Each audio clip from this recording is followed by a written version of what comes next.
technology and social computing, it's about behaviors. So what are the behavioral changes that you really are looking for? And so we've identified some of these. Our workplace team at Gartner works with this, and these are the things that they've defined. First is collective intelligence. So you're hoping to get people talking to each other and ideally talking about whatever that challenge is that you have. And they're using their collective intelligence, and they're actually creating more intelligence as a part of that work. Expertise location. One of the things that you get in online social systems is the ability to know what people can do, what they're interested in, and those kinds of things. So if you need an expert on almost anything, you can probably find that through a social system. LinkedIn is something that is structured to help you find that expertise that you're looking for. Interest cultivation is just the sharing of interests, building the interest in something that you think is important. So that vitamin water application of Coca-Cola's are building interest in their product, in having a product as simple as water that also has nutritional value. So they're creating interest. Relationship leverage, cultivating those weak ties.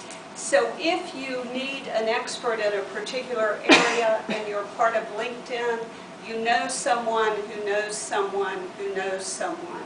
So that relationship, you can leverage a tiny bit of relationship across a very large space. Flash coordination is rapidly building a group and interest around something new. The best example of that is there was a meeting of a worldwide economic group in Seattle, Washington, about 8 years ago. And all of the dignitaries who were there for the meeting, everything was structured.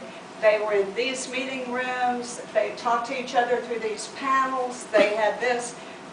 No real automation running all of that. The people who were protesting against them knew who was going to be at what venue. They would get online and announce who's going to be at what venue. They would tell you that they changed. Because there was a protest at this last venue, they have moved it to this venue. They talked through their mobile phones. So they could get people anywhere faster than the group that was meeting there. That's what flash coordination is about, and that's one of the powerful things. The other thing you get is emergent structures and the ability to see them. And I didn't notice when I picked up this slide, but here's an example. This is a social network analysis, the top level. And if you assume this is a project team, let's assume that this is the project manager. And when we put this together, we discover there's two people there in the middle that everybody talks to.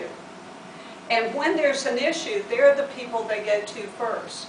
And they know who knows what, and those kinds of things. So these two people are the most critical people on that project. And in fact, if you took them out of the mix, you're going to lose a lot of connections and communication.